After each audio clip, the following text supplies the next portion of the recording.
بسم اللہ الرحمن الرحیم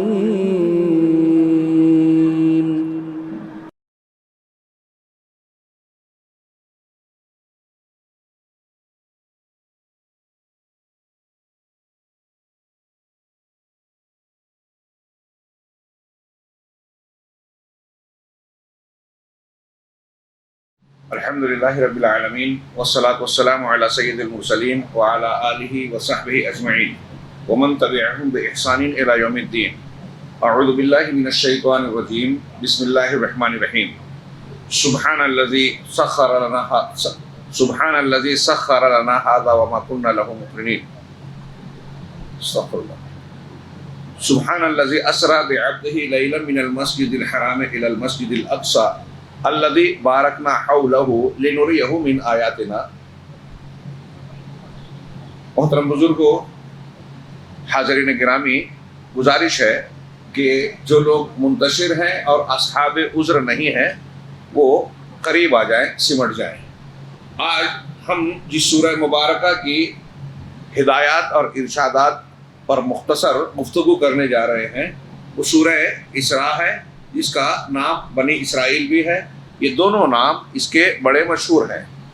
سورہ بنی اسرائیل اس اعتبار سے کہا جاتا ہے کہ اس میں بنی اسرائیل کا تذکرہ ہے اور ان کے کچھ اہم معاملات اور واقعات کا عروج و زوال کا تذکرہ کیا گیا ہے. اسرائیل حضرت یعقوب علیہ السلام کا نام تھا، اور چونکہ ان کی نسل میں یہ نبوت کا ایک سلسلہ چلا، انہی کی طرف نسبت کرتے ہوئے بنی اسرائیل یعنی اسرائیل کی اولاد کہا جاتا ہے. دیکھا جائے تو سیدنا ابراہیم علیہ السلام کی اولاد حضرت اسحاق کے بیٹے حضرت یعقوب، اور ان کے سلسلے میں یہ بنی اسرائیل کے انبیاء کرام آتے رہے، جو اپنے زمانے میں دنیا کی سب سے زیادہ فضیلت والی امت تھی. اور اس کے بعد اس سورہ مبارکہ میں اللہ تبارک و تعالیٰ نے ایک اشارہ کیا کہ بنی اسرائیل سے رسالت و نبوت کا اور کتابوں کا سلسلہ منتقل ہو کر اللہ کے نبی صلی اللہ علیہ وسلم یعنی بنی اسماعیل میں یہ سلسلہ منتقل ہو رہا ہے.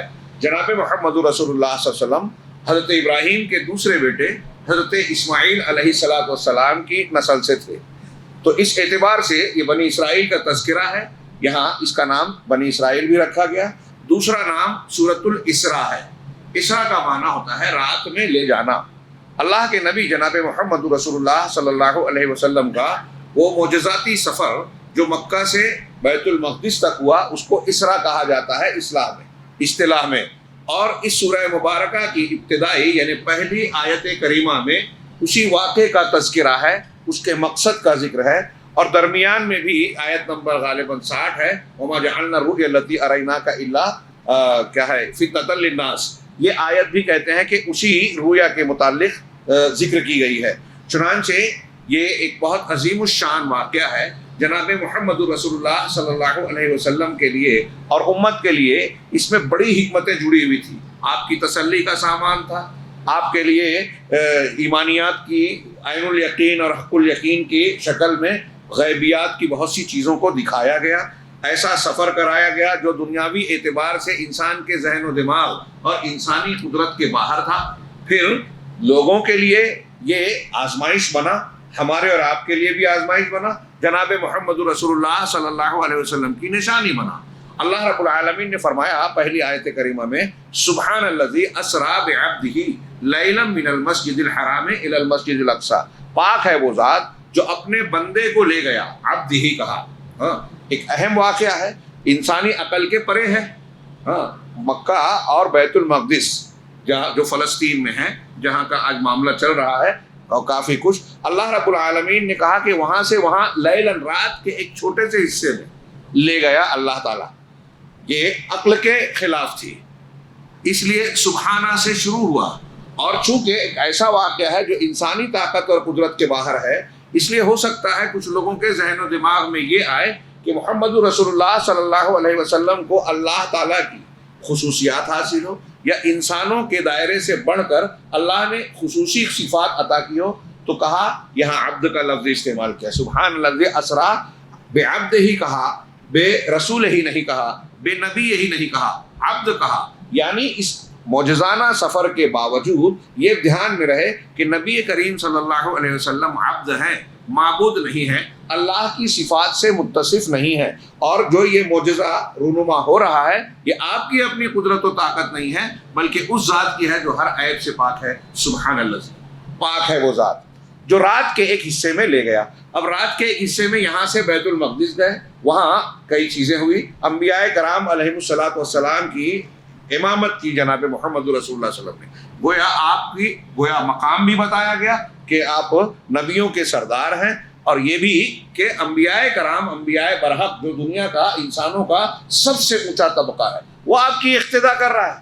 مکہ والے اگر جھٹلا رہے ہیں تو اس سے غمزدہ ہونے کی ضرورت نہیں ہے، رنجیدہ ہونے کی ضرورت نہیں ہے. پھر وہاں سے آپ کا دوسرا سفر ہوا جس کا تذکرہ سورہ نجم میں ہے، معراج کا.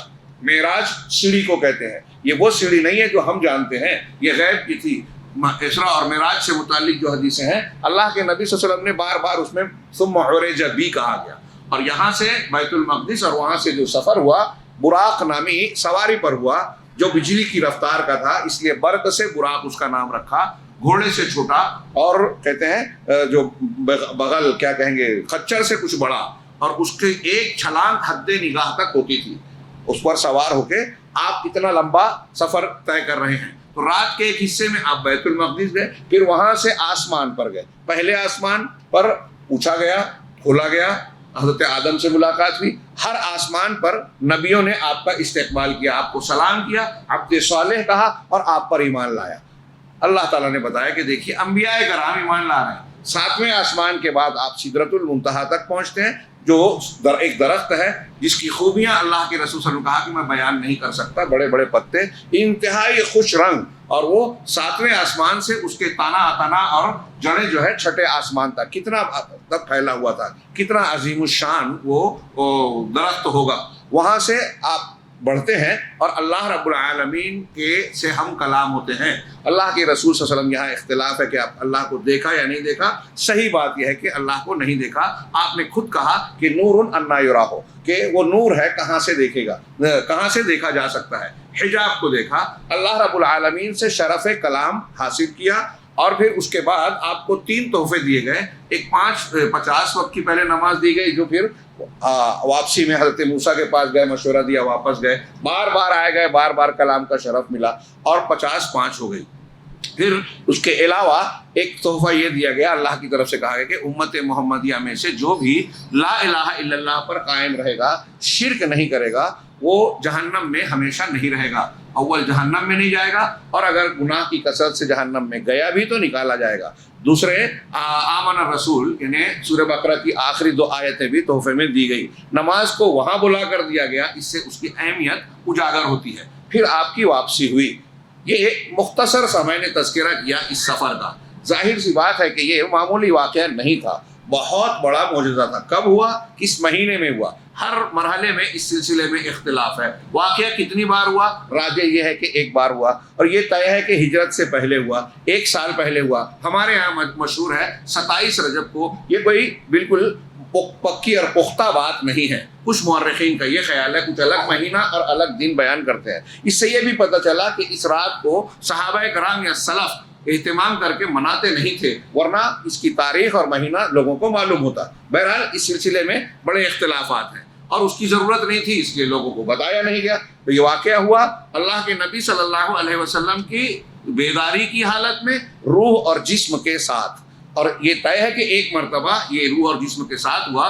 ایسے خواب کی شکل میں آپ کو جنت و جہنم کے کئی مرتبہ نظارے کرائے گئے. اس سفر میں آپ کو جنت اور جہنم، بعض جہنمیوں اور بعض جنتیوں کے مناظر بھی دکھائے گئے. اور سیدنا ابراہیم، سیدنا موسیٰ علیہ السلام، حضرت ادریس اور کئی متعدد انبیاء کرام سے آسمانوں میں ملاقات ہوئی، بیت المقدس میں ان کی امامت کرائی. ان میں سے ہر مرحلے میں اگر تفصیلی گفتگو کی جائے تو بڑی حکمتیں، مصلحتیں اور ان سے نکلنے والے مسائل ہیں. اللہ رب العالمین نے فرمایا کہ ہم نے یہ سفر کیوں کیا، لِنُرِيَهُ مِنْ آیَاتِنَا. پہلے تو یہ کہ بیت المقدس تک، مسجد حرام سے مسجد اقصیٰ تک، مسجد حرام مکہ، مسجد اقصیٰ دور کی مسجد، اقصیٰ دور کو کہتے ہیں. تو دور کی مسجد یہ مکہ اور بیت المقدس میں اس زمانے کے سفر کی مسافت کے اعتبار سے 40 دنوں کا فاصلہ تھا، اس لیے مکہ والوں کے لیے یہ دور کی مسجد تھی، تو اسے مسجد اقصی کہا جاتا ہے۔ اللہ تعالیٰ نے اس کا تذکرہ کرتے ہوئے کہا الذی بارکنا حولہ، جس کے گرد و پیش کو، ماحول کو، ارد گرد کے حصے کو ہم نے بابرکت بنایا۔ بابرکت ہر اعتبار سے ہے، ظاہری بھی اور معنوی بھی۔ وہاں سرسبزی شادابی ہے، بھرپور پانی ہے، اور وہاں بہت سے پھل، بہت سے جو ہے ایسی چیزیں جو انسانی منافع کے لیے اللہ رب العالمین نے پیدا کی۔ زیتون وہاں سب سے بہتر دنیا کا پیدا ہوتا ہے، اور بہت ساری چیزیں۔ پھر معنوی اعتبار سے اللہ رب العالمین نے اس زمین، اس علاقے کو مردم خیز بنایا۔ انبیاء کرام کی سرزمین رہی ہے، قبلہ اول رہا ہے، تو وہ ہر اعتبار سے بابرکت زمین رہی ہے۔ چنانچہ اللہ تبارک و تعالیٰ کے اس کے ارد گرد کو ہم نے بابرکت بنایا۔ کیوں یہ سفر کرایا؟ لِنُرِيَهُ مِنْ آیاتنا، تاکہ ہم انہیں اپنی کچھ نشانیاں دکھائیں۔ اللہ رب العالمین نے رسول اللہ صلی اللہ علیہ وسلم کو نشانیاں دکھائی۔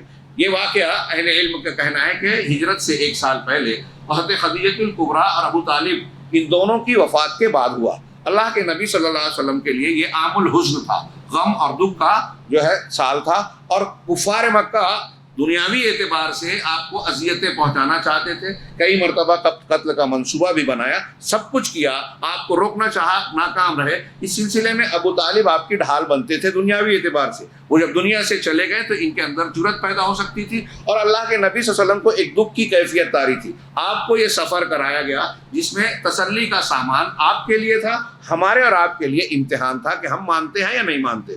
اسی بنیاد پر بہت سارے لوگ جو غیر مسلم ہیں وہ تو ہیں ہی، مسلمانوں میں بھی کچھ طبقات اور عقل پرست ایسے پیدا ہوئے جو اس واقعے کے تعلق سے مختلف گمراہ کن باتیں کرتے ہیں، سوالیہ نشان کھڑے کرتے ہیں، اور اس کی تعویل کرنے کی کوشش کرتے ہیں۔ کچھ لوگوں نے کہا کہ یہ خواب کی حالت میں ہوا یہ واقعہ۔ سر سید احمد خان صاحب بھی یہی کہتے ہیں۔ ڈاکٹر ولیم میور کو جواب دینے گئے، جس نے اعتراض کیا تھا، ایک کرسچن تھا، اس کا جواب دینے گئے، خود بھی کہہ دیا کہ یہ خواب میں ہوا، حقیقت میں نہیں ہوا۔ ہمارے یہاں کچھ لوگ ایسے ہیں کہ خواب کا، کچھ لوگ کہتے ہیں کہ نہیں، یہ روح کا سفر تھا، جسم آپ کا اپنے مقام پر تھا، آپ کی روح نے نکل کر یہ سفر کیا۔ اور اہل السنہ والجماعہ، اہل حق کا موقف، ہمارا موقف یہ ہے کہ جسم اور روح دونوں کے ساتھ یہ سفر ہوا۔ اس کی ایک نہیں، 10 بلکہ 20 دلیلیں قرآن سے، حدیث سے دی جا سکتی ہے، اور واقعات کی روشنی میں سمجھا جا سکتا ہے۔ مثال کے طور پہ اللہ کے رسول صلی اللہ علیہ وسلم کو اس سفر کے لیے حدیث کے مطابق براق کی سواری مہیا کرائی گئی، جبرائیل علیہ السلام لے کر آئے۔ روح کو سواری کی ضرورت ہے کیا؟ اگر روح کا سفر ہوتا تو براق کی ضرورت نہیں ہوتی۔ اللہ رب العالمین نے اسراء کا تذکرہ کرتے ہوئے سبحانہ کہا، پاک ہے وہ ذات۔ ہم جب کوئی حیرت انگیز چیز دیکھتے ہیں جس کو دیکھ کر ہمیں حیرت ہوتی ہے کہ یہ کیسے ہو گیا، یا کرنے والے نے بہت کمال کیا، یا یہ ممکن نظر نہیں آتا، تو وہاں کہتے ہیں سبحان اللہ، اللہ پاک ہے۔ انسان نہیں کر سکتا، انسانی طاقت نہیں ہے، لیکن اللہ تو ہر عیب سے پاک ہے۔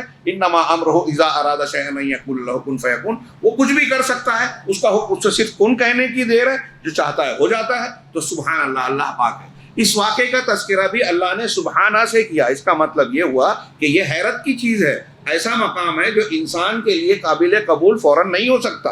اگر خواب کی بات ہوتی تو سب لوگ مان لیتے، اس لیے کہ مسلمان ہی نہیں، کافر بھی خواب دیکھتا ہے۔ پھر اس میں حیرت کا کوئی واقعہ، حیرت کا کوئی پہلو اور معجزانہ پہلو ہوتا ہی نہیں، تو خواب نہیں ہو سکتا، روح کا معاملہ بھی نہیں ہو سکتا۔ اس لیے یہ حیرت کی بات ہے، روح اور جسم دونوں کا بھی ہوا، دونوں کا تھا۔ اگر یہ خواب کا معاملہ ہوتا تو ابو جہل بھی انکار نہیں کرتا، کفار مکہ مذاق نہیں اڑاتے، بعض جو نئے نئے مسلمان تھے وہ اسلام سے واپس مرتد نہیں ہوتے۔ اس واقعے کے بعد کچھ لوگ ایسے بھی ہو گئے، وہ چند لوگ تھے۔ تو چنانچہ یہ جتنے واقعات ہوئے یہ اسی بنیاد پر ہوئے۔ ابو جہل مذاق اڑاتے ہوئے حضرت ابوبکر صدیق کے پاس آیا کہ کیا یہ بات بھی مانو گے جو تمہارے رسول کہہ رہے ہیں، محمد صلی اللہ علیہ وسلم کہہ رہے ہیں؟ کیا کہا؟ ایک رات میں بیت المقدس گئے، وہاں سے آسمان پہ گئے، اللہ سے کلام کیا اور واپس آ گئے، رات کے ایک ہی حصے میں، تھوڑے سے حصے میں۔ کہا آپ نے اگر کہا ہے تو میں مانتا ہوں۔ اس پر ابو جہل کا مذاق اڑانا اس بات کی دلیل ہے کہ آپ نے حقیقی سفر کا ذکر کیا ہے جسم کے ساتھ، بیداری کی حالت میں۔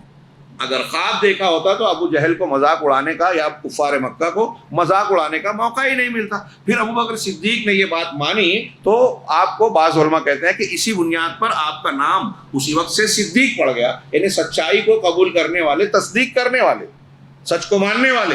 چنانچہ اس اگر غیر معمولی اگر خواب کی بات ہوتی تو کوئی غیر معمولی بات ہوتی ہی نہیں. پھر قرآن نے سبحانہ کے بعد اسرا کہا, اسرا بے, یہ خود متعدی فعل ہے اور پھر بے بھی لگا ہوا ہے. میں اس کو چھوڑتا ہوں عربی کے قاعدے کے اعتبار سے. عبد کا لفظ استعمال کیا شیخ عقیدے کی کتابوں میں. علامہ ابن ابی العز حنفی نے شرح العقیدہ الطحاویہ میں لکھا کہ عبد جسم اور روح کے مجموعے کو کہتے ہیں. جیسے انسان جب کہا جاتا ہے تو صرف روح مراد نہیں لی جاتی, صرف دھڑ یا جسم مراد نہیں لیا جاتا. جب انسان آپ ہم کہتے ہیں, بشر کہتے ہیں, تو روح اور جسم دونوں مراد ہوتی ہے. اسی طرح اللہ نے قرآن میں کہا سبحان الذی اسری بعبدہ, اپنے بندے کو رات کے ایک حصے میں لے گیا, پاک ہے وہ ذات. تو بندے کو لے گیا, تو بندہ روح اور جسم دونوں کا مجموعہ ہے. اسی طرح اللہ کے رسول صلی اللہ علیہ وسلم نے دیکھا, سورہ نجم میں کہا جب سدرۃ المنتہا وغیرہ کا ذکر کیا تو اللہ نے وہاں ذکر کیا 27ویں پارے میں سورہ نجم میں کہ ما کذب, کیا ہے, ما کذب الفؤاد ما رأى, کہ آنکھ نے جو دیکھا دل نے اس کا انکار نہیں کیا. ہاں, آنکھ نے وَلَقَدْ رَأَىٰ مِنْ آیَاتِنَا الْكُبْرَىٰ, وہاں کہا کہ اللہ کہتے ہیں کہ انہوں نے ہماری بڑی بڑی نشانیوں کو دیکھا. تو بہت سے مفسرین, علامہ ابن کثیر اور علامہ شنقیطی وغیرہ نے ذکر کیا کہ آنکھ جو ہے وہ جسم کا آلہ ہے, روح کا نہیں. روح اللہ تعالیٰ نے کہا آنکھوں نے جو دیکھا دل نے نہیں جھٹلایا. یہ آنکھ جو ہے جسم کا آلہ ہے نا, دیکھنے کا آلہ, روح کو اس کی ضرورت نہیں ہے. لہٰذا معلوم یہ ہوا ایسی اور بھی کئی دلیلوں سے کہ یہ واقعہ بیداری کی حالت میں جسم کے ساتھ ہوا, اور یہ ایک بہت بڑا معجزہ تھا. اور اسی لیے آیت نمبر 60 میں کہا اس رؤیت کے بارے میں وما جعلنا الرؤیا التي اریناک الا فتنۃ للناس, ہم نے جو مشاہدہ آپ کو کروایا وہ لوگوں کے لیے فتنہ ہے. اگر خواب کی بات یا روح کی بات ہوتی تو فتنہ یعنی آزمائش نہیں ہوتی. یہ آزمائش ہے کہ ہم اور آپ, اللہ نے کہا, رسول نے کہا, سر جھکا کے مان لے. اللہ تبارک و تعالیٰ ایک لمحے میں, چند لمحوں میں جبرائیل علیہ الصلوۃ والسلام کو اپنے پاس سے اللہ کے رسول صلی اللہ علیہ وسلم کے پاس بھیج سکتا ہے, تو اس کی قدرت سے کیا بعید ہے. اور کون سی چیز اگر یہ نہ بھی ہوتا, اللہ کی قدرت سے کیا بعید ہے کہ ایک رات میں اپنے بندے کو بیت المقدس اور وہاں سے پھر آسمانوں کے پر لے جاتا. کچھ علماء نے یہ بھی حکمت بتائی ہے, یہاں 2 حکمتوں کا انتہائی مختصر تذکرہ, کہ بیت المقدس پہلے کیوں لے جایا گیا, ڈائریکٹ آسمان پر کیوں نہیں لے جایا گیا. تو اس میں 2-3 حکمتیں بیان کرتے ہیں. ایک تو بڑی بات یہ کہ بیت المقدس کو زمین والوں نے, مکہ والوں نے دیکھا تھا.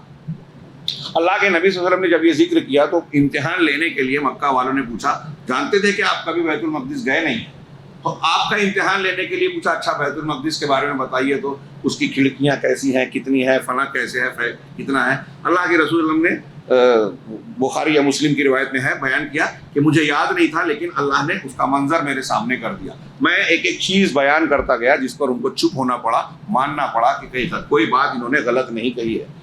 پھر اللہ کے نبی صلی اللہ علیہ وسلم نے آتے ہوئے جاتے ہوئے راستے میں مکہ کا ایک قافلہ دیکھا تھا.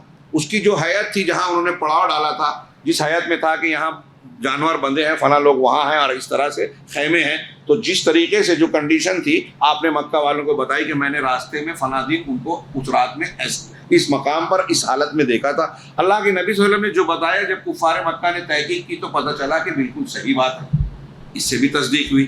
تو ایک حکمت یہ معلوم ہوئی کہ بیت المقدس پہلے جانا اس لیے تھا کہ مکہ والوں کو اگلا سفر انکار کرنے کی کوئی گنجائش باقی نہ رہے. یہ ثابت ہو جائے گا تو وہ خود بخود ماننا پڑے گا. آسمان ان لوگ دنیا والوں نے نہیں دیکھا تھا, مکہ والوں نے نہیں دیکھا تھا, بیت المقدس دیکھا تھا. اب جب بیت المقدس والے سفر پہ ہی, وہ بھی تعجب کی بات تھی کہ 40 دن کا سفر ایک رات کے حصے میں, تو وہ جب ثابت ہو گیا تو اگلے سفر کے انکار کی گنجائش نہیں رہی. ایک تو یہ حکمت بیان کی جاتی ہے. دوسری حکمت پہلی آیت اور اگلی آیت کو ملا کر یہ ہوتی ہے کہ اس آیت میں گویا یہ اشارہ اور اللہ رب العالمین کی طرف سے یہ اعلان کیا جا رہا ہے کہ نبوت و رسالت کا, اللہ کی وحی کا سلسلہ جو بنی اسرائیل میں حضرت ابراہیم علیہ الصلوۃ والسلام اور حضرت اسحاق کے بعد بنی اسرائیل میں چلا آ رہا تھا, اب وہ منتقل ہو رہا ہے بنی اسرائیل سے بنی اسماعیل کی طرف. اب یہاں رسالت دی جا رہی ہے. دوسرا یہ رسالت اور نبوت ادھر سے ادھر تو آ رہی ہے, نسل میں ابراہیم ہی کی اولاد ہے علیہ السلام, لیکن یہ یاد رہے کہ یہ انبیاء اور نبوتیں الگ الگ نہیں ہیں. ایک دوسرے کا انکار نہیں کرتے، رد نہیں کرتے۔ نبی کریم صلی اللہ علیہ وسلم مکہ سے وہاں جا رہے ہیں، مطلب یہ دونوں کا کنیکشن ہے، وہاں امامت کر رہے ہیں، مگر یہ مطلب یہ انبیاء ایک دوسرے کی تائید کر رہے ہیں۔ اب اگر آپ یہودی ہیں، عیسائی ہیں، توریت کو مانتے ہیں، انجیل کو مانتے ہیں، تو آپ کو قرآن کو اور محمد رسول اللہ صلی اللہ علیہ وسلم کو مان لینا چاہیے۔ ہاں، یہود و نصارہ اگر اس سبق کو بھی جان جائیں تو اللہ کے نبی صلی اللہ علیہ وسلم اور قرآن پر ایمان لائے بغیر چارہ نہیں ہے۔ یہ ایک واقعہ اسراء اور معراج کا پہلی آیت میں جو تذکرہ ہے اور سورہ کریمہ کا جو وجہ تسمیہ ہے، اس تناظر میں نے کچھ باتیں بہت ہی اختصار کے ساتھ بیان کی ہے۔ یہ سورہ جو ہے ایسی ہے کہ اللہ کے نبی صلی اللہ علیہ وسلم سے یہ ثابت ہے، مسند احمد کی صحیح روایت ہے کہ اللہ کے رسول صلی اللہ علیہ وسلم جب تک سورہ بنی اسرائیل اور سورہ زمر تلاوت نہیں کر لیتے تھے، سوتے نہیں تھے۔ اور آپ نے کہا یہ تلاد میں سے ہے، یعنی قدیم صورتوں میں سے جو مجھ پر نازل کی گئی ہے۔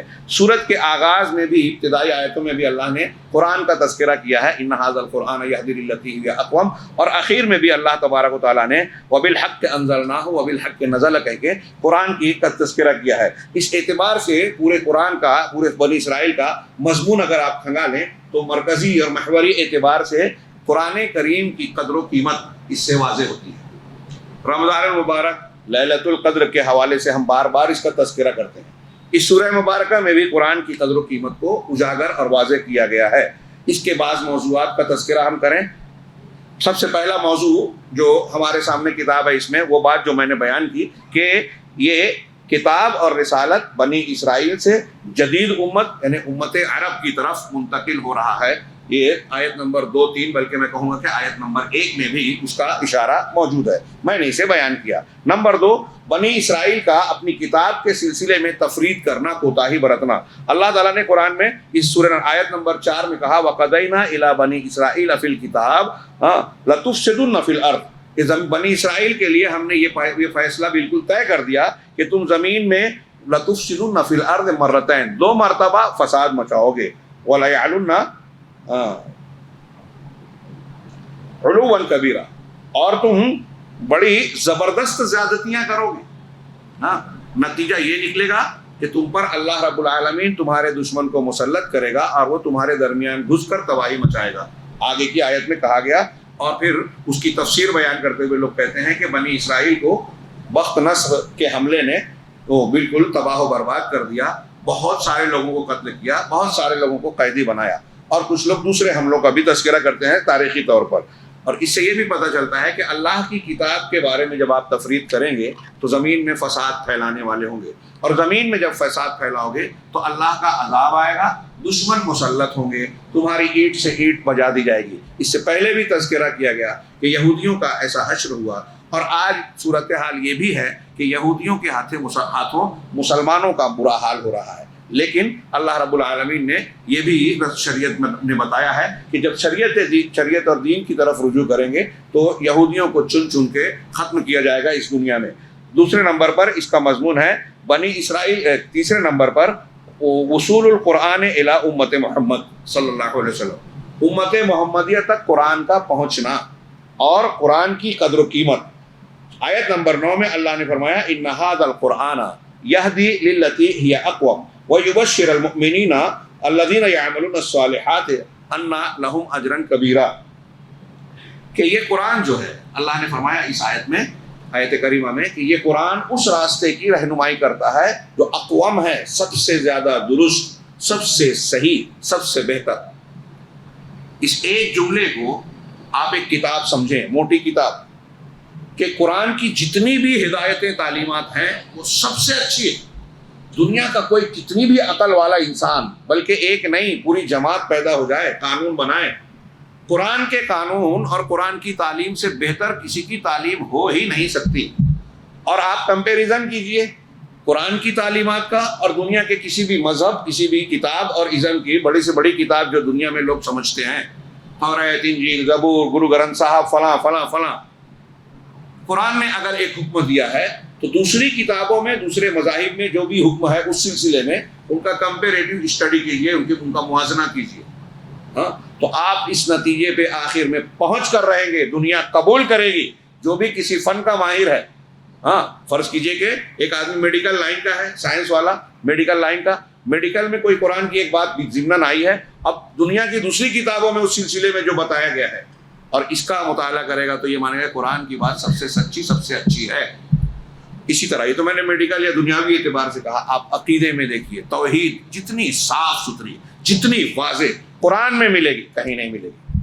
اور آپ دنیا میں جو اللہ کے نبی جناب محمد رسول اللہ صلی اللہ علیہ وسلم کے دور سے لے کر آج تک جن لوگوں نے اسلام قبول کیا غیر مسلموں میں سے، یہودیت سے، نصرانیت سے، ہندو مت سے، کسی اور دین دھرم سے جن لوگوں نے اسلام قبول کیا، ان کی اسٹڈی کیجیے۔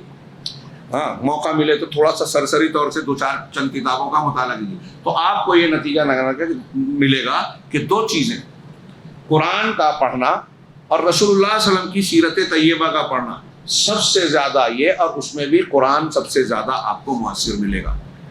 کئی تو ایسے ملیں گے، کل حضرت عثمان بن مظعون کا ذکر ہوا، ایک آیت سنی سورہ نحل کی، اسلام قبول کر لیا، ایک آیت پر ایمان لے آئے، کوئی ایک چیز پر رک گئے، ریسرچ کیا، حیرت زدہ رہ گئے۔ ابھی سورہ کہف میں ہے کہ کتے کا لیٹنا اور لوگوں کا سونا 300 سال اور اس سے زیادہ، الٹتے پلٹتے رہنا۔ جرمنی کا بھی تازہ کچھ سالوں پہلے آیا کہ اس نے کہا کہ ایک انسان کا جسم اگر مسلسل ایک ہی کنڈیشن میں لیٹا رہے گا تو اس کی چمڑی پر زخم وغیرہ آ جاتے ہیں، کیا بیڈ سورس کیا کہتے ہیں اس کو، بیڈ سور، ہاں بیماری ہوتی ہے، اس لیے پلٹتے رہنا ضروری ہے۔ اور اس میں انسانی جلد اور کھال میں جو مادے ہیں اس کا تذکرہ، پھر کتے کا ایک جیسا رہنا، کیونکہ کتے کی کھال کا معاملہ الگ ہے۔ کہا 1400 سال پہلے ایک اتنے پرانے واقعے میں یہ تذکرہ کیا اور اس میں الٹنے پلٹنے کا ذکر کیا، وہ حیرت زدہ رہ گیا۔ یہ تو خیر سائنسی بات ہے، آپ عقیدے میں دیکھیے کتنی صاف ستھری توحید ہے۔ ہاں، جو اس دن تذکرہ ہوا تھا وہ یوسف اسلام، ان کا نام کیا تھا پہلے، وہ جب کیٹ اسٹیون برٹش کے پاپ سنگر تھے، ہاں بیمار پڑے، ایڈمٹ ہوئے، ان کے سگے بھائی نے بیت المقدس سے اپنے ایک دوست سے حاصل کیا ہوا قرآن دیا کہ اسے پڑھیے، مذہبی کتابیں پڑھنے کا آپ کو شوق ہے۔ قرآن نہیں پڑھا تھا، توریت انجیل پڑھ چکا تھا۔ کہا پڑھتے ہی دل کھینچنے لگا، اور ان کا بیان ہے، آیا تھا پہلے کہ انجیل کو میں مانتا تھا لیکن اس میں جو تثلیث بتائی گئی تھی، 3 خداؤں کا تصور، کہا وہ دل قبول نہیں کرتا تھا، ہاں فطرت اس کو ایکسیپٹ نہیں کرتی تھی، میرا دل مطمئن نہیں تھا۔ 3 وہ ایک اور ایک کو 3 کیسے، اس کو ایکسپلین الگ الگ لوگ کرتے ہیں، لیکن فطرت اسے مانتی نہیں تھی۔ قرآن کا جب میں نے مطالعہ کیا، ان کا خود کا بیان تھا، قرآن کو جب پڑھنا شروع کیا تو اس کی جو توحید ہے وہ میرے دل میں گھر کر دی گئی، دل میں جگہ بنا لی۔ میناکشی پورم کا جو واقعہ ہوا ہندوستان میں 80 کی دہائی میں، اور اس کے بعد یہاں ہندوتو کی لہر میں مضبوطی آئی پورے ہندوستان میں، ان کی میٹنگیں ہوئی، بہت کانفرنسیں ہوئی، جمع ہوئی کہ ایسا اگر رہا تو یہ سارے کے سارے ہمارے جو ہے نچلی جات والے مسلمان ہو جائیں گے۔ میناکشی پورم کا کیرلا کا جو واقعہ ہوا تھا، تمل ناڈو کا ایک گاؤں، آدھے سے زیادہ لوگ اکٹھا مسلمان ہوئے تھے، خوب شور مچا، خوب رد عمل ہوا۔ پہلے یہ الزام لگایا گیا کہ پیٹرو ڈالر کی قوت سے، لالچ اور دھمکی سے ایسا ہوا ہے، لیکن جب ان کے لوگوں کے بیان لیے گئے تو انہوں نے خود کہا کہ ہمیں 2 چیزوں نے متاثر کیا جس سے ہم مسلمان ہوئے، ایک اسلام کی توحید، قرآن میں جو توحید بیان کی گئی ہے، دوسرے اسلام میں جو اونچ نیچ کی مخالفت بیان کی گئی ہے۔ اس طرح آپ پڑھیے تو آپ کو معلوم ہوگا کہ جن لوگوں کو جو غیر مسلم ہیں قرآن کی تعلیمات کس طرح سے متاثر کرتی رہی ہے۔ تو آپ دنیا کے کسی بھی میدان میں، آپ عقیدے سے لے کر گھر میں داخل ہونے اور خاندان کا حق ہے، بیوی کا حق، بچے کا حق، والدین کا حق، بوڑھوں کا حق، جنگ کے تعلیمات، ہاں یا پھر عبادات کا طریقہ، روزے کا طریقہ، روزے کے احکام، حج کا طریقہ، جو بھی عبادات لیویں، اعمال لیویں، اخلاقیات لیویں، ہر معاملے میں چھوٹی بڑی جس کو آپ سمجھتے ہیں اگر موازنہ کریں گے تو آپ کو جواب آخر میں یہی ملے گا، ان ھذا القرآن یہدی للتی ہی اقوم۔ یہ قرآن ہے جو سب سے اچھے، سب سے سیدھے راستے کی ہدایت دیتا ہے۔ آپ کسی میں بھی طلاق اور نکاح پہ جن چیزوں پہ اعتراض کرتے ہیں ہمارے غیر مسلم، ایک ہندو پنڈت سے، ایک ہندو وکیل سے میری سالوں پہلے پڑھنے کے زمانے میں بات ہوئی تھی، میں جامعہ سلفیہ سے پڑھتے ہوئے ٹرین سے آ رہا تھا، ہاں برہمن، اس نے خود کہا کہ میں برہمن وکیل ہوں، اس نے طلاق پر اعتراض کیا، لمبی چوڑی گفتگو ہوئی، طلاق پر اعتراض کیا۔ میں نے اس کو جب بتایا کہ طلاق کا صحیح طریقہ یہ ہے، قرآن کی تعلیم یہ ہے، ڈیٹیل میں جب بتایا تو اس نے کم سے کم رک کر مجھ سے 7-8 مرتبہ پوچھا کہ تم آپ جیسا بتا رہے ہیں کیا قرآن میں ایسا ہی ہے طلاق کا پورا پروسیجر، 3 طلاق اور وہ مہلت دینا، وہ رجوع کر لیا تو پھر رہنا، کوئی بات ہوئی تو پھر اقدام اٹھانا اور پھر سارے پروسیجر کو پھر سے نپٹانا، یہ 3 چانس ملتا ہے؟ تو میں نے کہا ہاں، میں اسی کا اسٹوڈنٹ ہوں، پڑھتا ہوں۔ تو بڑے غور و فکر کے بعد وہ شخص تبصرہ کرتا ہے، ایک برہمن وکیل کہتا ہے کہ اگر جیسا آپ بتا رہے ہیں قرآن میں اگر ایسا ہی ہے تو اس سے بہتر نکاح اور طلاق کا کوئی قانون ہو ہی نہیں سکتا. اور یہ کہتے ہوئے انہوں نے خود کہا کہ میں ایک وکیل ہوں، برہمن ہوں، اور سوچ سمجھ کے کہہ رہا ہوں، میں نے یہ کیسز لڑے ہیں، اور اس کے باوجود میں کہہ رہا ہوں کہ اس سے بہتر قانون ہو ہی نہیں سکتا جو آپ قرآن کا بتا رہے ہیں. ان ھذا القرآن یہدی للتی ہی اقوم. جن چیزوں پر لوگ اعتراض کرتے ہیں اگر غور سے دیکھیں، تعدد ازدواج، ایک سے زیادہ بیوی، ہمارے یہاں لوگوں کو اعتراض ہے، اگر اس کی حکمتیں، مصلحتیں، ضرورتیں سمجھیں گے تو میں یہ دعویٰ اور چیلنج کرتا ہوں کہ خواتین بھی یہ کہیں گے کہ یہی صحیح ہے. اور بہت سی خواتین جو شعور کو پختگی کو جاتی ہیں، جن کو اللہ سمجھ دیتا ہے، وہ یہ کہہ رہی ہیں کہ ہاں تعدد ازدواج مردوں سے زیادہ عورتوں کی ضرورت ہے، جو بیوہ ہو جاتی ہے، مطلقہ ہو جاتی ہے، جس کو لوگ بری نگاہوں سے دیکھتے ہیں، جس کو سہارا نہیں ملتا، جس کی اولاد کو سہارا نہیں ملتا. جب وہ اپنے اس دکھ سے گزرتی ہے تو اسے سمجھ میں آتا ہے کہ اسلام نے اس کی اس دکھ کا کتنا بہترین حل پیش کیا، لیکن سماج اس کو قبول نہیں کر رہا ہے. ان ھذا القرآن یہدی للتی ہی اقوم. اور یہ قرآن ہے جو مومنین کو بشارت دیتا ہے کہ وہ مومنین جو نیک اعمال کرتے ہیں تو ان کو یہ بشارت دیتا ہے کہ ان کے لیے بہت بڑا اجر ہے. یہ میں نے تیسرے نمبر کا مضمون بتایا. چوتھے نمبر پر اللہ تبارک و تعالیٰ نے اس قرآن کریم میں احکامات بیان کیے. وَقَضَىٰ رَبُّكَ أَلَّا تَعْبُدُوا إِلَّا إِيَّاهُ وَبِالْوَالِدَيْنِ إِحْسَانًا سے لے کر 18 آیات تک 18-20 جو ہے احکامات بیان کیے ہیں.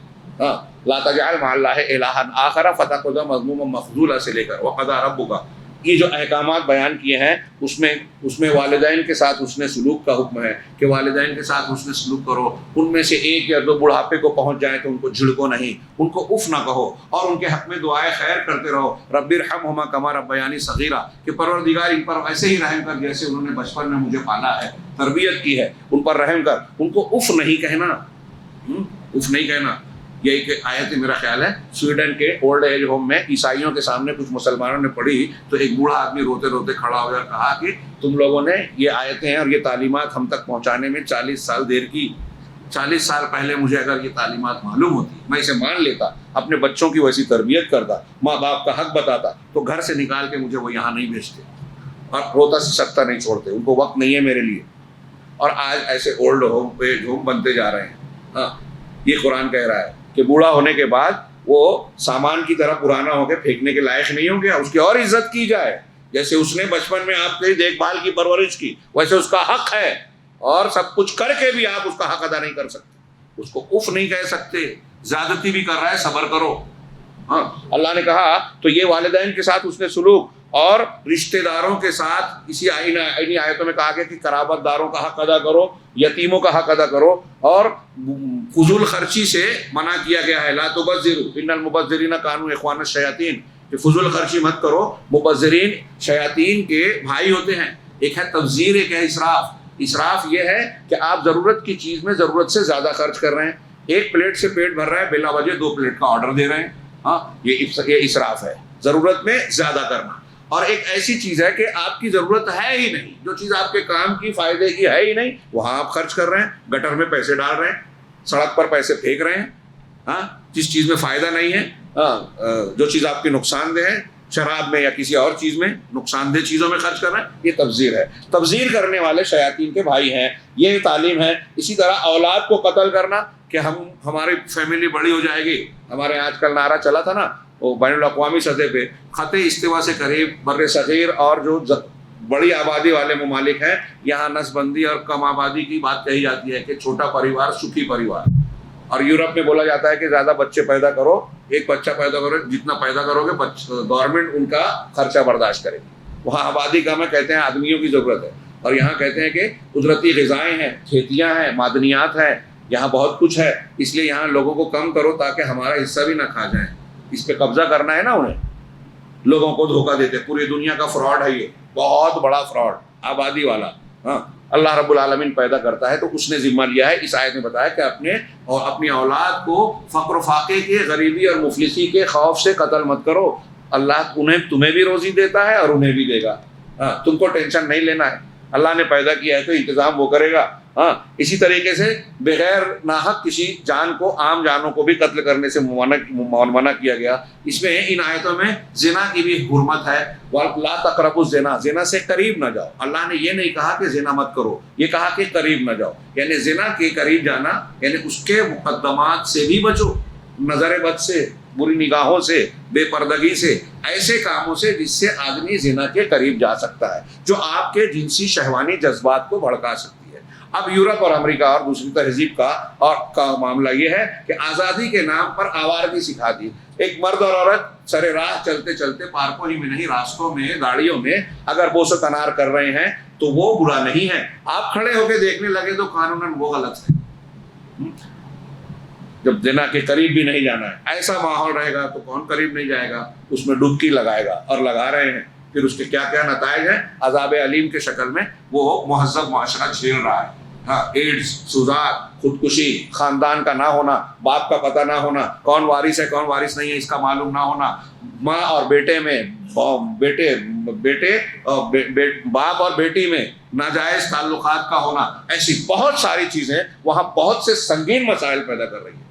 ہاں، چنانچہ اللہ تبارک و تعالیٰ نے زنا سے، ہم جنسی سے، فواحش سے منع کر کے ان سارے مسائل کو پہلے ہی حل کر دیا، اس کا راستہ ہی بند کر دیا، وہ طریقہ اور راستہ ہی پیدا نہیں ہو جس سے بیماریاں پیدا ہوں اور پھیلیں۔ اسلامی تعلیمات پاکیزہ زندگی کا راستہ دکھاتی ہیں۔ حرمت اموال الناس سے، خاصتاً الیتامى، ان آیتوں میں لوگوں کے مال کی حرمت بتائی کہ آپ کے لیے دوسروں کا مال لینا ناحق جائز نہیں ہے، اور خاص طور سے یتیموں کا مال، جو بیچارے کمزور ہوتے ہیں، سماج کے کمزور طبقوں کا بولنے والا کوئی نہیں ہوتا، تو ان کے حقوق زیادہ غصب کیے جاتے ہیں، عورتوں کے، یتیموں کے۔ قرآن میں عورتوں اور یتیموں کے باقاعدہ زور دیا، سورہ نساء میں ہم نے پڑھا، اور یہاں بھی یتیموں کی مال کا خیال رکھنا، یتیموں کا خیال رکھنا، اس کا حکم دیا گیا ہے۔ صحابہ کرام کے نزدیک جب وہ گھر میں یتیم کو لاتے تھے، یتیم خانے میں چندہ دے کے، وہ یہ نہیں سوچتے تھے کہ ہم نے ان یتیموں کا حق ادا کر دیا، اپنے گھر میں لا کے اپنے بیٹے کی طرح پالتے تھے، اپنے بیٹے سے زیادہ خیال رکھتے تھے۔ کیوں؟ اللہ نے کہا ہے ان کے ساتھ اس نے سلوک کرنا ہے، جنت ملے گی۔ انا وکافل الیتیم کہاتین، میں اور یتیم کی کفالت کرنے والا جنت میں ایسے ہوگا، کہاتین فی المد، آپ نے اشارہ کیا دونوں انگلیوں سے، یہ چھوٹی بات نہیں ہے۔ جنت لینا ہے تو ہمیں جھیلنا چاہیے، صبر کرنا ہوگا، ایسے ہی قربانیاں دینی ہوگی۔ ہمارے یہاں تھوڑا سا پیسہ دیں گے، میت ہو گئی تو یتیم کے ساتھ کچھ دن ہمدردی بتائیں گے، اس کے بعد کہیں گے بہت شریر ہے، ارے بہت بدماش ہے، چھوڑ دو۔ آپ کا بیٹا بدماشی کرے اور آپ مر جائیں، اس کے ساتھ ایسا ہی ہو تو کیسا لگے گا؟ یہ میں نہیں کہہ رہا ہوں، یہ مضمون بھی قرآن میں ہے۔ اللہ نے ان آیتوں میں بھی یتیموں کے ساتھ اس نے سلوک کا حکم دیا، الوفاء بالعہد۔ ہاں، اسی طرح اس میں کہا گیا کہ جو عہد کرتے ہو اس کو پورا کرو، اپنوں سے، غیروں سے، کسی سے بھی عہد شکنی مسلمان کا شیوا اور طریقہ نہیں ہو سکتا۔ اسی طرح ناپ تول میں پورا وزن دینا، ڈنڈی نہیں مارنا، دینا ہے تو حق پورا دینا ہے، لینا ہے تو اتنا ہی جتنا ہے۔ اگر کوئی شخص مگر ہمارے یہاں مزاج یہ ہے، لینے کے ٹائم حق سے زیادہ لے، دینے کے ٹائم سامنے والے کے حق میں کٹوتی کر دے ہوئے۔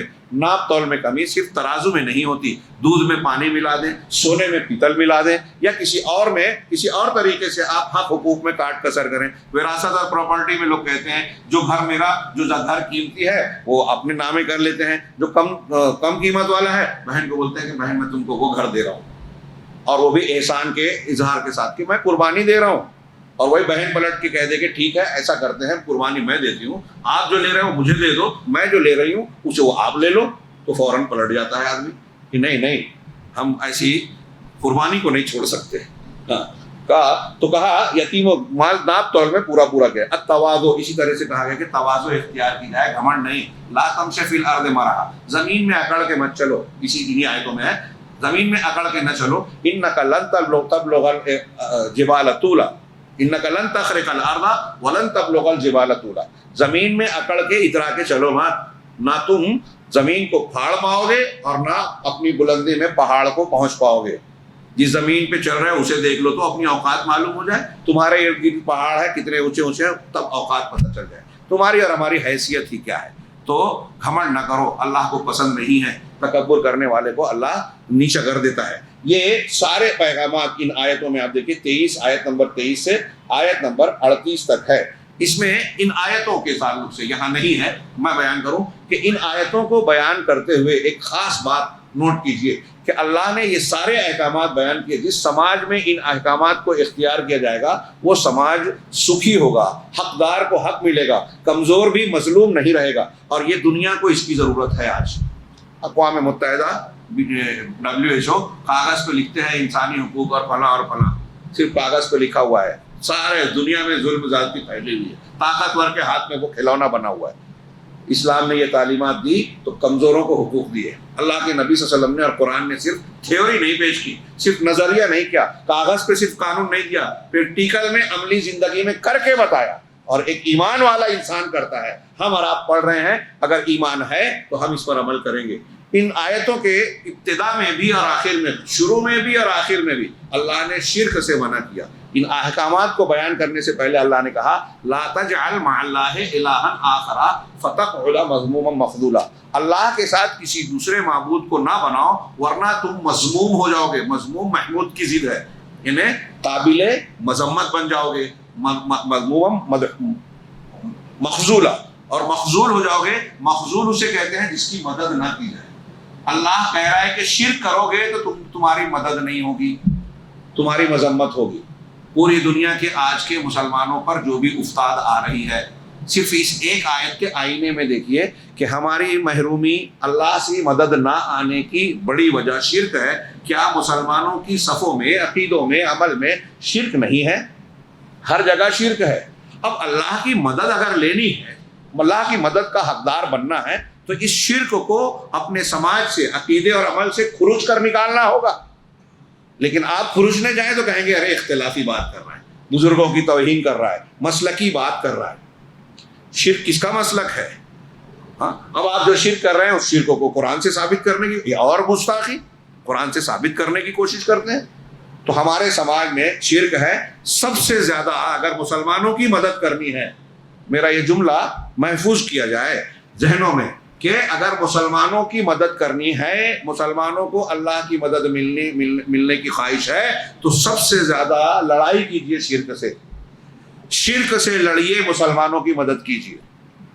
اور شرک سے آنکھیں بند کر کے اگر آپ کچھ بھی کر رہے ہیں, بہت بڑی ڈگری لے لی, بہت بڑی پراپرٹی بنا لی, معاشی قوت, سیاسی قوت, فلانی قوت, دماغی قوت سب حاصل کر لیا, لیکن آپ نے ایمانی قوت نہیں حاصل کی, سب بیکار ہے. ہندوستان میں معاشی قوت کم ہے, اربوں میں کم ہے کیا؟ ڈگریاں یہاں کم ہیں, تعلیمی اعتبار سے دلتوں سے پچھڑ گئے مسلمان. دوسرے ملکوں میں جہاں مسلمانوں کی اکثریت ہے, سارے وسائل ان کے ہاتھ میں, کیا تعلیمی ڈگریاں کم ہیں؟ مسائل حل ہو رہے ہیں. فلسطین کو جو ہے اس کا حق دلا سکتے ہیں فلسطینیوں کو, ہم ایک دوسرے پر الزام دیتے ہیں. تو یہی حالت رہے گی. ہاں, انحطاط کے دور میں قوم کا یہی حال ہوتا ہے. ناکامیوں کا ٹیکرا ہر کوئی دوسرے پہ ڈالتا ہے. ذمہ دار بولتا ہے پبلک اچھی نہیں ہے, پبلک بولتی ہے ذمہ دار اچھے نہیں ہیں. دونوں برے ہیں, کیونکہ دونوں اپنا کام نہیں کر رہے ہیں. دوسروں کو برا کہنے کے بجائے اپنا اپنا دیکھیں کہ آپ کے اندر, میرے اندر کیا برائی ہے, ہر کوئی شک دیکھے. تو یہ جو تعلیمات ہیں اللہ تبارک و تعالیٰ کے, یہ جتنے بھی اوامر ہیں, یہ انسانی فطرت کے موافق ہے. پوری دنیا اس کو قبول کرے گی, یہ اس کتاب میں ہے. میں یہ کہہ رہا تھا کہ اس کے شروع میں بھی شرک سے منع کیا گیا, اور پھر شروعات ہوئی وَقَضَىٰ رَبُّكَ أَلَّا تَعْبُدُوا إِلَّا إِيَّاهُ, اور تمہارے رب کا یہ فیصلہ اور حکم ہے کہ اللہ, اس کے سوا کسی کی عبادت نہ کرو. یہاں سے شروعات ہوتی ہے. وَبِالْوَالِدَيْنِ إِحْسَانًا, پھر والدین کا, پھر قرابت داروں کا, یتیموں کا, اور بیٹوں کو قتل نہ کرو, جھوٹ نہ بولو, گھمنڈ نہ کرو. یہ ساری چیزیں بیان کرنے کے بعد آخر میں پھر اللہ نے کہا کہ یہ تمہاری طرف وہ باتیں ہیں جو حکمت کی باتیں آپ کی طرف وحی کی گئی ہیں. یہ ساری باتیں حکمت و دانائی کی ہے. اور پھر اللہ نے کہا وَلَا تَجْعَلْ مَعَ اللَّهِ إِلَٰهًا آخَرَ فَتُلْقَىٰ فِي جَهَنَّمَ, کیا ہے آیت میں, ملومم مدحورا, کہ اللہ کے ساتھ کسی دوسرے معبود کو نہ بناؤ ورنہ تمہیں جہنم میں ملوم, ملامت کے ساتھ, مدحورا راندہ درگاہ بنا کر جھونک دیا جائے گا. شروع میں بھی سارے احکامات سے پہلے بھی شرک سے منع کیا, ساری تفصیلات کے بعد بھی شرک سے منع کیا. اس سے پتہ چلتا ہے کہ سب سے زیادہ توجہ دینی ہے اللہ کے حق پر, کہ توحید میں کہیں گڑبڑی نہ آنے پائے. اسی طرح اس میں اس سورہ مبارکہ میں قرآن کریم کی قیمت، قدر و قیمت، اس کا مقام پتہ چلتا ہے۔ ایک آیت کا تو ہم نے ذکر کیا، ایسی اور بھی کئی آیتیں ہیں۔ مثال کے طور پہ ایک قرآن کی آیت ہے وَإِذَا، اسی سورہ میں وَإِذَا قَرَأْتَ الْقُرْآنَ جَعَلْنَا بَيْنَكَ وَبَيْنَ الَّذِينَ لَا يُؤْمِنُونَ بِالْآخِرَةِ حِجَابًا مَسْتُورًا، کہ جب آپ قرآن پڑھتے ہیں تو وہ لوگ آپ کے اور ان لوگوں کے درمیان جو آخرت پر ایمان نہیں رکھتے، ہم ایک چھپا ہوا حجاب ڈال دیتے ہیں، پوشیدہ حجاب، لہذا ان کو توفیق نہیں ملتی قبول کرنے کی۔ ایک آیت یہ ہے کہ وَإِن كَادُوا لَيَفْتِنُونَكَ عَنِ الَّذِي أَوْحَيْنَا إِلَيْكَ، ہاں، کہ یہ لوگ آپ کو اس وحی سے جسے ہم نے آپ پر اتارا ہے، اور غور سے یہ ترجمہ اور اس کا مطلب سنیے، ہم بہت مختصر بات کر رہے ہیں کہ قریب ہے کہ یہ کفار مکہ آپ کی طرف جو ہم نے قرآن اور وحی اتاری ہے، اس سے آپ کو فتنے میں ڈال دیں، اس سے پھیر دیں میں اتارا ہے، اس سے فتنے میں ڈال دیں، اس سے بہکانا چاہتے ہیں، لیفتنو کا، اس سے آپ کو بہکانا چاہتے ہیں۔ اگر آپ اس سے ہٹ گئے، لتفتریھا وَإِن كَادُوا لِيَفْتِنُونَكَ عَنِ الَّذِي أَوْحَيْنَا إِلَيْكَ لِتَفْتَرِيَ عَلَيْنَا غَيْرَهُ، آپ کو اس میں بہکانا چاہتے ہیں، کیوں؟ تاکہ آپ اس قرآن کے علاوہ کچھ اور قرآن بنا لیں۔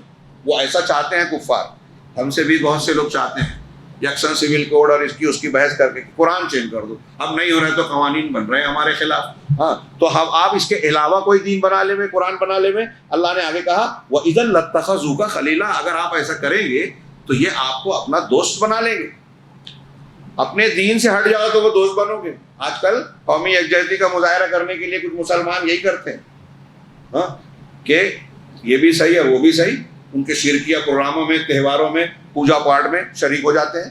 تو ایسا کرو گے تو وہ تم کو دوست بنا لیں گے، جب تم مسلمان ان کے دوست جب اس طرح بن جاؤ گے تو تمہارا اسلام تو گیا، تشخص ختم۔ ہاں، مولانا ابوالکلام آزاد کا بڑا پیارا جملہ ہے کہ مصالحت، اگر کسی سے مصالحت اور دوستی کرنی ہے تو مصالحت بقائے حق کے ساتھ ہوتی ہے، فنائے حق کے بعد نہیں۔ آپ اپنا حق فنا کر کے کسی سے مصالحت کرو تو کیا مطلب آیا؟ آپ خود اپنے آپ کو ختم کر دیے۔ تو اپنا تشخص، اپنی پہچان جب باقی رکھ کے کرو گے تب مصالحت ہے، اور اگر تم نے اس کو ختم کر دیا تو مصالحت کیا ہے؟ آپ نے اپنا موقف ہی ختم کر دیا، اپنی پہچان ہی کھو دی۔ تو اللہ کہہ رہا ہے کہ اگر آپ ایسا کریں رسول اللہ صلی اللہ علیہ وسلم سے کہ دین کو، قرآن کو چینج کر دیں ان کے حساب سے، تو آپ کو دوست تو بنا لیں گے۔ اور اگر ایسا، اللہ نے آگے کہا، یہ اس میں ہل جانے والی آیت ہے، ہلا دینے والی، وَلَوْلَا أَن ثَبَّتْنَاكَ، اگر ایسا نہیں ہوتا کہ آپ کو ہم جمع کر رکھتے، لَقَدْ كِدتَّ تَرْكَنُ إِلَيْهِمْ شَيْئًا قَلِيلًا، تو ممکن تھا کہ آپ ان کی طرف کچھ مائل ہو جاتے، جھک جاتے۔ ہاں، ایسا ممکن تھا، یہ اللہ کی شان ہے کہ آپ کو جمع کے رکھتا ہے ثابت قدم، ورنہ ہو سکتا تھا کہ آپ ان کی طرف کچھ مائل ہو جاتے۔ اگلا جملہ، ہاں، جو میں نے کہا دہلانے والا ہے، اِذًا لَأَذَقْنَاكَ ضِعْفَ الْحَيَاةِ وَضِعْفَ الْمَمَاتِ، اگر ایسا آپ کرتے تو دنیاوی زندگی کا دوہرا عذاب ہم آپ کو دیتے اور مرنے کے بعد کا ڈبل عذاب دیتے۔ اس کو کہہ رہا ہے اللہ رب العالمین جناب محمد رسول اللہ صلی اللہ علیہ وسلم کا۔ قرآن اگر آپ نے بدل دیا تو آپ بھی نہیں بچیں گے، ہم اور آپ اگر قرآن بدلیں گے تو کہاں رہیں گے؟ اس لیے قرآن کی تفسیر اور واضح معنی مطلب بیان کرنے میں آدمی کو کام جانا چاہیے۔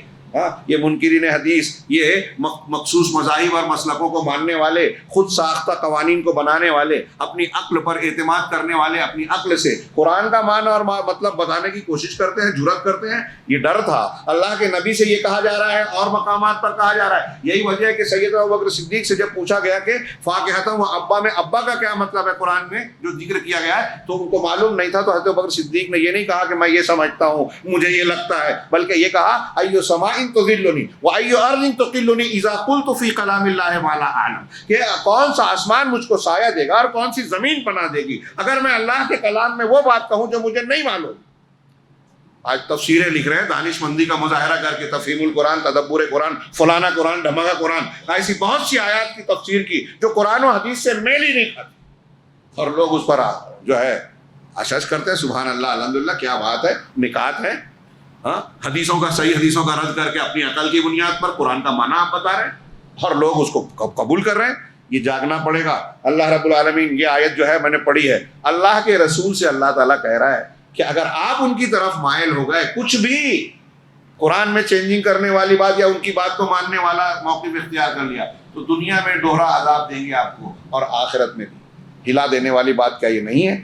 ایک آدمی کو اس سے چوکنا نہیں ہونا چاہیے۔ اسی طرح اس سورہ مبارکہ میں اللہ نے بتایا کہ قرآن ہمارے لیے شفا ہے، رحمت ہے، ہاں ہماری بیماریوں کا علاج ہے، دل کی بیماریوں کا، عقیدے کی بیماریوں کا، اور جسمانی بیماریوں کی بھی شفا ہوتی ہے۔ اس کو دم کیا جائے اگر پڑھ کر سورہ فاتحہ کو، جیسا کہ تجربہ ہوا، بچھو کے ڈنگ پر دم کیا، ٹھیک ہو گئے، وہ شفا ہے۔ اللہ نے فرمایا وَنُنَزِّلُ مِنَ الْقُرْآنِ مَا هُوَ شِفَاءٌ وَرَحْمَةٌ لِّلْمُؤْمِنِينَ، ہم قرآن سے وہ چیز نازل کرتے ہیں جو شفا ہے اور مومنوں کے لیے رحمت ہے، لیکن یہ کن کے لیے؟ جو مانتے ہیں، قبول کرتے ہیں، اختیار کرتے ہیں۔ تو اگر آپ نے قرآن پڑھا، سمجھا، قبول کیا تو آپ کے کفر کا، شرک کا، نفاق کا، شکوک و شبہات کا علاج ہوگا، سکون ملے گا۔ لیکن اگر آپ نہیں مانتے ہیں، قرآن کا انکار کرتے ہیں، اپنی عقل لگا کے کہتے ہیں قرآن کی یہ بات سمجھ میں نہیں آتی، یا فرض کرتے ہیں فلاں علامہ، فلاں بزرگ، امریکہ، یورپ اس پہ اعتراض کرتے ہیں تو مجھے بھی نہیں سمجھ میں آ رہا ہے، تو اگر ایسا ہے تو آپ ظالمین میں سے ہیں۔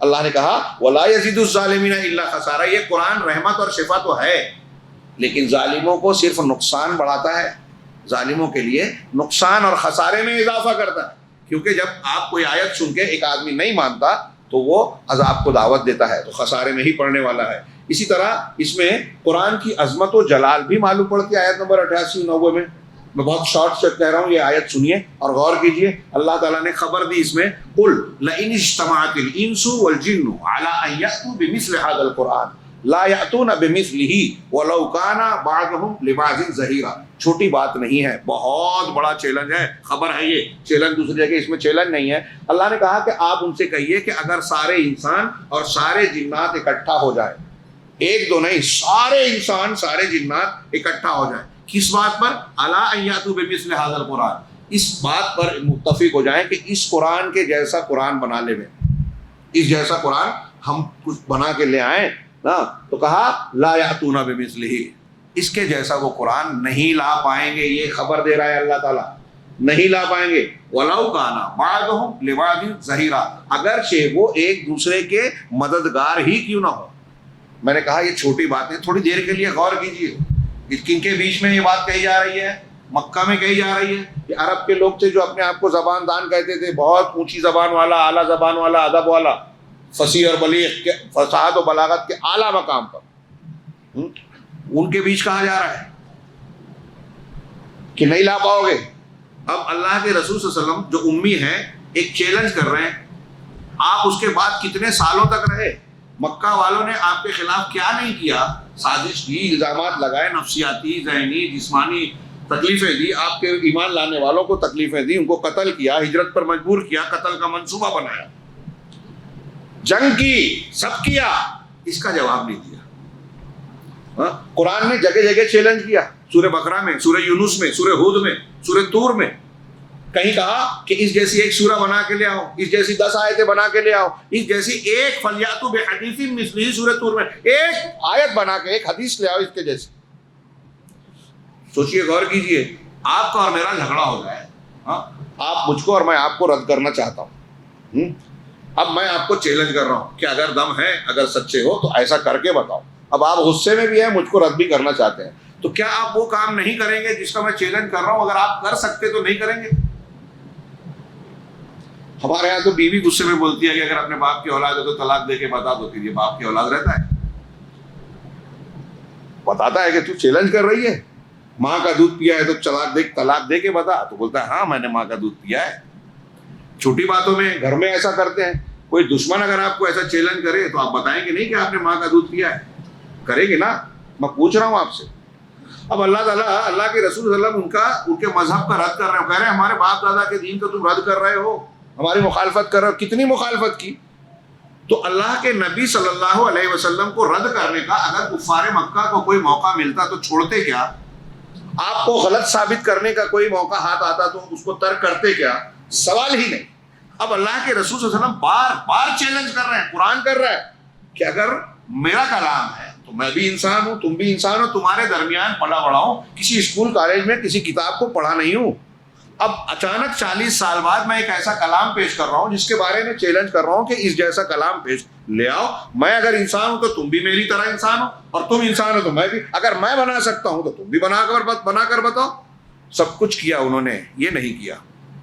یہ اس بات کا اعلان تھا کہ ہم نہیں کر سکتے، اس لیے کہ یہ محمد کا کلام نہیں ہے صلی اللہ علیہ وسلم، یہ اللہ کا کلام ہے، اور اللہ کے کلام کے جیسا کوئی بنا نہیں۔ پوری انسانی تاریخ میں مکہ سے لے کے آج تک آپ دیکھیں کہ جب بھی کوئی پیدا ہوا اس نے یہ کہا کہ میں کلام بنا سکتا ہوں، ناکام ہوا۔ کہتے ہیں عبداللہ ابن مقفع نے بادشاہ سے کہا میں بناتا ہوں، ہاں 6 مہینے تک سارے اسباب لے کے جو ہے بیٹھ گیا اندر، ہاں 6 مہینے بعد جب اس کا کمرہ کھولا گیا تو ہر طرف اس وقت کے جو بھی شکل تھی، کاغذ یا لکھنے کی چیزیں بکھری پڑی تھی، اس کے بال بکھرے تھے، سب پریشان حال تھا۔ کہا کتنا کام کیا، کہا ایک آیت بھی نہیں بنا سکتا۔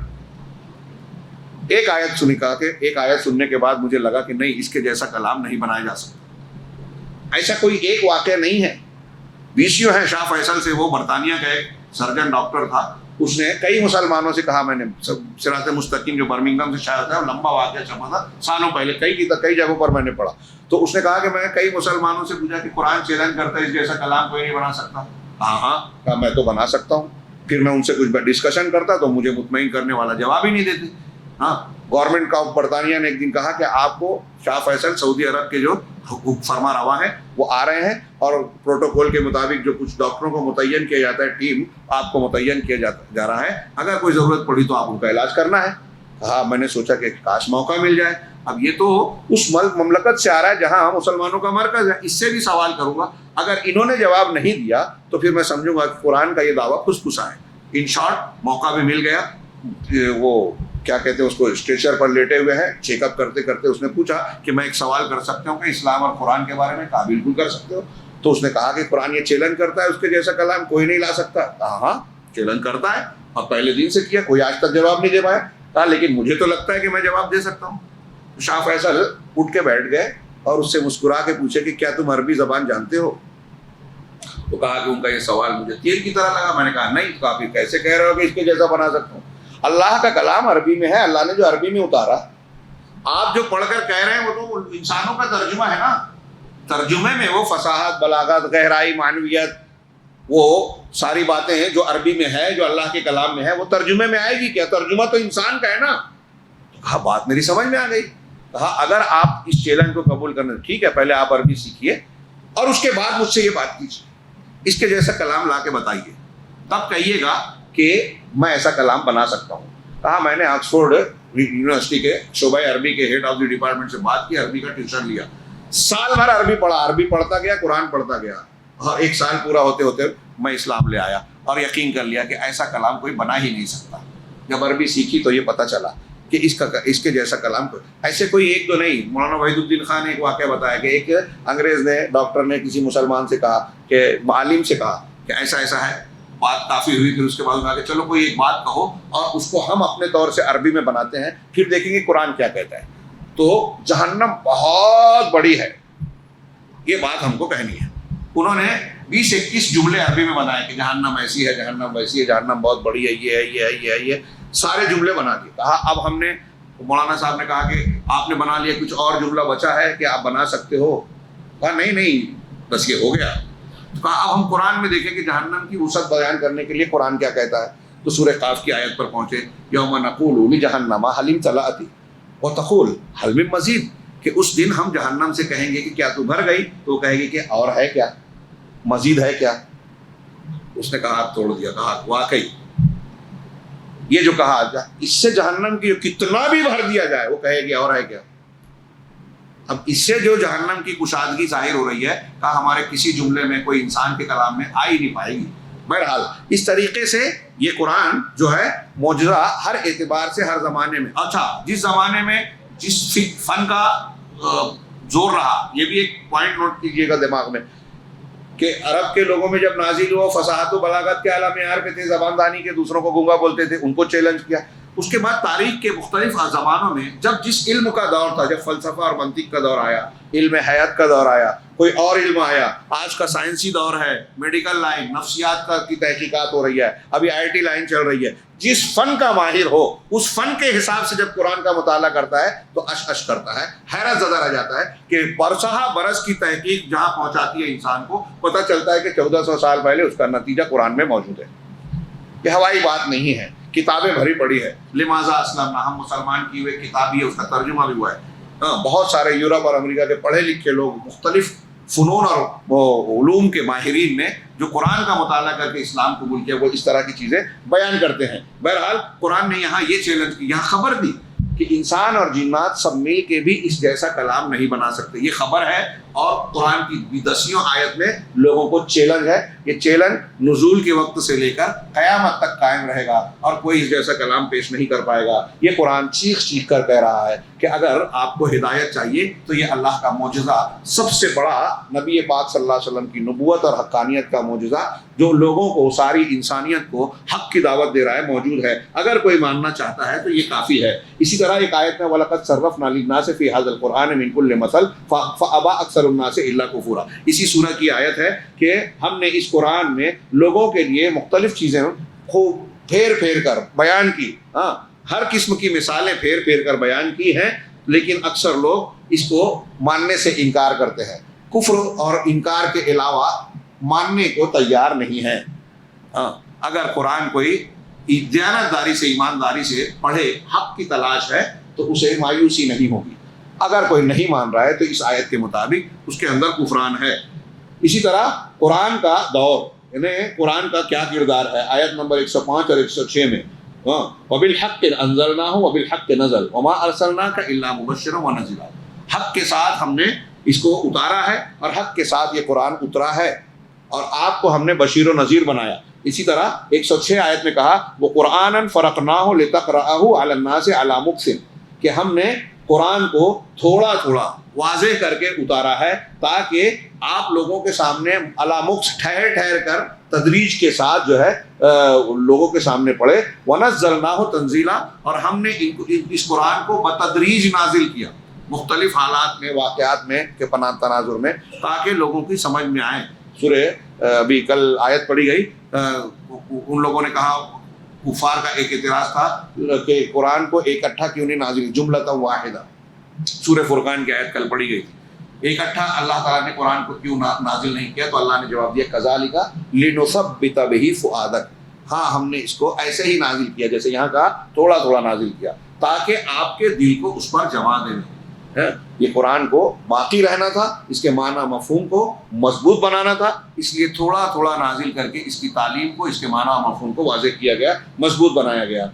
اسی طریقے سے قرآن دعوت للایمان بالقرآن، اس میں یہ کہا گیا ہے کہ قرآن کے ذریعے سے ایمان لانے کی دعوت دی گئی ہے، اور قرآن کے سلسلے میں امت محمدیہ کو تعلیم دی گئی ہے کہ آپ اور ہم اس قرآن کے بارے میں ویسی کوتاہی اور تفریط نہ برتیں جیسے پچھلی امتوں نے اپنی کتابوں کے تعلق سے، توراۃ اور انجیل کے تعلق کے ساتھ برتی ہے۔ آیت نمبر 107 سے 109 تک یہ مضمون ہے، قل آمنوا بہ او لا تؤمنوا ان الذین اوتوا العلم من قبلہ اذا یتلی علیہم۔ یہ آیت آپ پڑھ سکتے ہیں۔ میں آگے بڑھتا ہوں، اس کے کچھ فوائد اختصار کے ساتھ، کہ اس آیت میں کچھ فوائد اور لطائف ہیں۔ اس میں اس قاعدے کو بیان کیا گیا ہے کہ آپ کا جیسا عمل ہوگا ویسا آپ کو نتیجہ اور جزا ملے گی، جیسی کرنی ویسی بھرنی۔ عربی میں کہتے ہیں انما الجزاء من جنس العمل، جزا عمل کی جنس سے ہی ہوتی ہے۔ آیت نمبر 7 میں اللہ نے کہا ان احسنتم احسنتم لانفسکم، اگر تم اچھا اور بھلا کام کر رہے ہو، احسان کر رہے ہو تو اپنے لیے اچھا کر رہے ہو، وان اسأتم فلھا، اور اگر تم برا کام کر رہے ہو تو اس کا وبال بھی اس تمہارے اپنے نفس پر جو ہے آئے گا، لوٹے گا۔ فلھا فاذا جاء وعد الاخرہ، پھر اس کے بعد اللہ نے آخرت کی بات بھی کہی۔ دوسرے نمبر پر اللہ تبارک و تعالیٰ نے یہ جو احکامات بیان کیے، جو میں نے کہا تھا کہ یتیم، بیوہ، والدین کا حق، تو شروعات بھی توحید سے کی اور اختتام بھی توحید سے کیا، جیسا کہ میں نے بیان کیا تھا۔ دونوں جگہ کی آیتیں بھی یہاں ذکر کی گئی ہے۔ نمبر 3 کہ سارے معاملات میں درمیانہ روی، میانہ روی اور اعتدال سب سے بہتر ہے۔ اللہ کے رسول صلی اللہ علیہ وسلم کی دعا تھی وَأَسْأَلُكَ الْقَصْدَ فِي الْفَقْرِ وَالْغِنَى، اے اللہ میں تجھ سے فقیری ہو یا مالداری، دونوں میں میانہ روی چاہتا ہوں۔ اگر آدمی فقیر ہے تو بے صبرہ نہ ہو جائے، منکر نہ ہو جائے، اور اگر امیر ہے تو گھمنڈ نہ آ جائے، اپنے آپ کو بڑا سمجھ کے لوگوں کو حقیر نہ سمجھے۔ اللہ رب العالمین نے کہا وَلَا تَجْعَلْ يَدَكَ مَغْلُولَةً إِلَىٰ عُنُقِكَ وَلَا تَبْسُطْهَا كُلَّ الْبَسْطِ، یہ میانہ روی کی تعلیم، کہ اپنے ہاتھ کو گردن سے بندھا ہوا نہ بنا لو کہ ہاتھ کھینچ لیا، کسی کو کچھ دے ہی نہیں رہے، کنجوس بخیل بن گئے، اور نہ ہی اس کو پورے طریقے سے کھول دو کہ فضول خرچی کرنے لگو۔ ان کے درمیان رہو، نہ بخیل بنو نہ فضول خرچ، پورا ہاتھ کھولو بھی نہیں اور ہاتھ کو باندھو بھی نہیں۔ اسی طریقے سے اس میں یہ بتایا گیا ہے سورہ مبارک میں ابلیس کی آدم علیہ السلام سے دشمنی بہت پرانی ہے، ہاں، اور اس ابلیس کے شیطان کے سوار لشکر بھی ہیں اور زمین پر چلنے والے اور ان کے ہتھیار بھی ہیں۔ اللہ تبارک و تعالیٰ نے وَإِذْ قُلْنَا لِلْمَلَائِكَةِ اسْجُدُوا والے مضمون سے کہ جب ہم نے فرشتوں سے کہا کہ سجدہ کرو آدم کو، تو ابلیس نے انکار کیا، اس کا مکالمہ بیان کیا، اور آگے اس نے کہا کہ یہ جو تو نے مجھ کو میرے مقابلے میں اسے عزت دی ہے، ہاں اگر تو نے دی ہے تو مجھ کو بھی قیامت تک کے لیے ڈھیل دے دے، جب ڈھیل دے گا تو میں ان کو بہکاؤں گا، بہت کم لوگ بچیں گے میرے شر سے، فساد سے۔ تو اللہ تبارک و تعالیٰ نے اس کے جواب میں کہا وَاسْتَفْزِزْ مَنِ اسْتَطَعْتَ مِنْهُمْ بِصَوْتِكَ، اپنی آواز کے ذریعے تو ان میں سے جس کو بہکا سکتا ہے بہکا لے۔ تو شیطان کی آواز کیا ہے؟ اس کا وسوسہ، جھوٹ باتیں، اس کی وحی، موسیقی، گانا بجانا، الگ الگ تفسیر، سب تفسیریں صحیح ہے۔ اپنی آواز سے لوگوں کو جس کو چاہتا ہے بہکا لے۔ وَأَجْلِبْ عَلَيْهِمْ بِخَيْلِكَ وَرِجْلِكَ، اور ان پر تو پل پڑ اپنے سوار اور پیادہ زمین سے چلنے والے لشکروں کے ساتھ، وَشَارِكْهُمْ فِي الْأَمْوَالِ وَالْأَوْلَادِ، اور ان کے مال میں اور ان کی اولاد میں شریک ہو جا۔ مال میں شریک کیسے؟ کہ حرام کام کروائے ہم سے، حرام چیزوں کو، تو یہ مال میں شیطان شریک ہو گیا، ناجائز طریقے سے لینا، ہاں ناجائز جانور، اللہ کے قبروں کے نام پہ، بتوں کے نام پہ صاحبہ وغیرہ چھوڑ دیا، تو یہ مال میں شریک ہو گیا۔ اور اولاد میں شریک کیسے ہوا؟ آپ کا بیٹا پیدا ہوا، اللہ نے دیا، آپ کہتے ہیں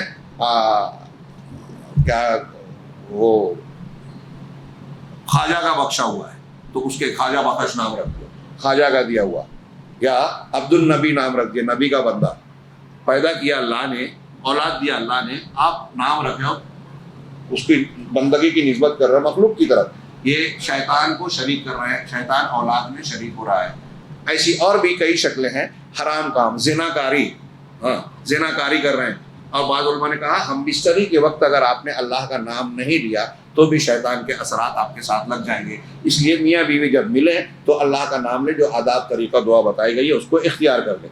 اسی طرح یہ آخری بات جو انہوں نے کہی ہے کہ بنی اسرائیل کو ایک ہی جگہ میں، قرب قیامت میں بنی اسرائیل کو ایک ہی جگہ اللہ تعالیٰ جمع کرے گا تاکہ ان کے اوپر قضا اور اللہ کا فیصلہ آسان ہو۔ یہ آیت نمبر 104 میں یہ مضمون نظر آتا ہے، وَقُلْنَا مِن بَعْدِهِ لِبَنِي إِسْرَائِيلَ اُسْكُنُوا الْأَرْضَ فَإِذَا جَاءَ وَعْدُ الْآخِرَةِ جِئْنَا بِكُمْ لَفِيفًا، کہ جب ہم نے بنی اسرائیل سے کہا کہ تم اس سرزمین پر بس جاؤ، رہ جاؤ، پھر جب آخرت کا وعدہ آئے گا تو ہم تم کو سمیٹ کر لے آئیں گے۔ اور حدیثوں میں یہ مضمون موجود ہے، اللہ کے رسول صلی اللہ علیہ وسلم نے کہا فتنہ مسیح دجال کے فتنے کے بارے میں کہ پھر اللہ تعالیٰ مسلمانوں ثم یسلط اللہ المسلمین علیہ، اللہ تعالیٰ مسلمانوں کو اس پر مسلط کر دے گا، مسلمان اس پر غالب ہو جائیں گے، وَيَقْتُلُونَهُ وَيَقْتُلُونَ شِيعَتَهُ، تو مسلمان اس دجال کو بھی ماریں گے، حضرت عیسیٰ علیہ السلام قتل کریں گے، اور مسلمان اس کے گروہ کو بھی قتل کریں گے، یہاں تک کہ حتیٰ ان الیہودی لیختبئ تحت شجرۃ او حجر، کہ ایک یہودی جو ہے وہ درخت یا پتھر کے پیچھے چھپے گا، تو درخت یا پتھر جس کے پیچھے چھپے گا وہ مسلمان کو آواز دے کر کہے گا ھذا یہودی تحتی فاقتلہ، یہ میرے نیچے یا میرے پیچھے یہودی موجود ہے، اس کو قتل کرو۔ یہ مسند احمد کی روایت ہے اور اس کی اصل صحیح میں موجود ہے۔ یہ سورہ بنی اسرائیل کے تناظر میں کچھ ہدایات اور کچھ مضامین کا تذکرہ تھا۔ اللہ رب العالمین ہمیں اللہ کی کتاب سے جڑنے، سمجھنے، عمل کرنے کی توفیق عطا فرمائے اور اس کی برکت سے دنیا اور آخرت میں کامیابیوں سے نوازے۔ وآخر دعوانا ان الحمد للہ رب العالمین، وصلی اللہ علی نبینا محمد۔